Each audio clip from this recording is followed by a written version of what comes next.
प्रजासत्ताक दिनाच्या सर्वांना हार्दिक हार्दिक शुभेच्छा देतो.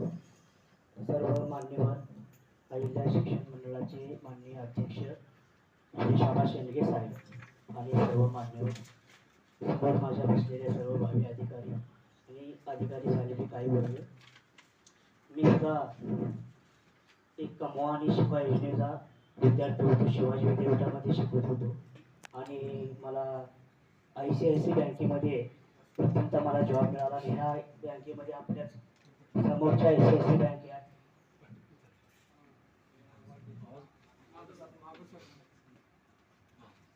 ह्याच ICICI बँकेमध्ये माझं सिलेक्शन झालं होतं आणि माझी बदली शिवाजीनगरला झाली आणि परत आणि इकडे बदली झाली. आणि इथं ज्यावेळेला अधिकाऱ्यांचं गुलाला उधळण्याचा कार्यक्रम असायचा, फटाकडे वाजवायचा कार्यक्रम असायचा आणि भयानक असं म्हणजे ह्या अहिल्या शिक्षण मंडळाच्या अधिकारीची फॅक्टरी म्हणून ओळखली जाते या अहिल्या शिक्षण मंडळ. तर इथं ज्या वेळेला फटाकड्या आणि गुलाला उधळला आणि माझ्या अंगावरती काटे यायला सुरुवात झाली, शहारे यायला सुरुवात झाली, म्हणून मी ह्या बँकेचा राजीनामा दिला आणि आबांना भेटलो. आबा म्हणलो मी इथं बँकेमध्ये रुजू आलेलो आहे.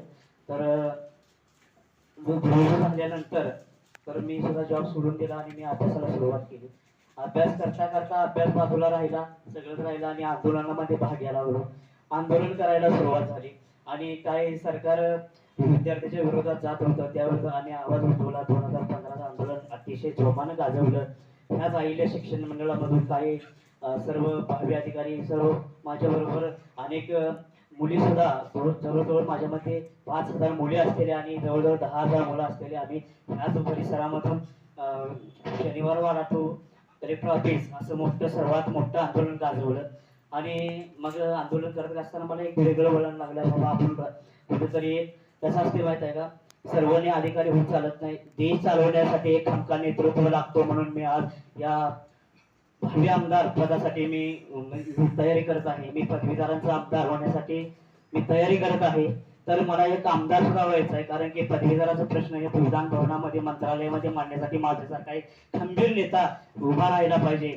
तर शिक्षण वर्षी ज्या समाज सुधारकांनी समाज घडवला, तसं एक कुठंतरी एक समाज सुधारण्यासाठी आधुनिक समाज सुधारक म्हणून मी या परिसरामध्ये वावरतो. पश्चिम महाराष्ट्रामध्ये आता सध्या आमदारकीची तयारी करालोय आणि सध्या मी एक ह्याच अहिल्या शिक्षण मंडळामधून अधिकारी न होता मी अधिकारी कसे घडतील याचा एक मार्गदर्शक प्रोफेसर अशी सिनियर असिस्टंट प्राध्यापक म्हणून मी आता सध्या RK पाटील कला व वाणिज्य विज्ञान महाविद्यालय संक जत परिसरामध्ये एक मोठं कॉलेज आहे.